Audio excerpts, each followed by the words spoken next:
Once you've imported your cloud infrastructure, Lucidscale gives you the flexibility to customize and adjust the different views of your environment to focus on specific areas of your cloud infrastructure. In this video, we'll show you how to visualize your cloud environment with an Azure model. In the Views drop-down menu, you can create and name specific views by selecting Create View from Template. The default view of your infrastructure after you create a model is a summarized infrastructure.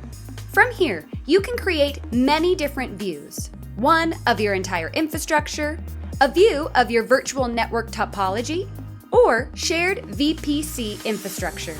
You can create multiple versions of a view that allows you to focus on and call attention to specific areas or needs. After you've created a view, selecting Structure will allow you to see the specific structure of information and will allow you to see and adjust the structure of resources in the current view. Along with the Structure View drop-down, you'll have the ability to search for resources and turn them on and off in the Resources tab.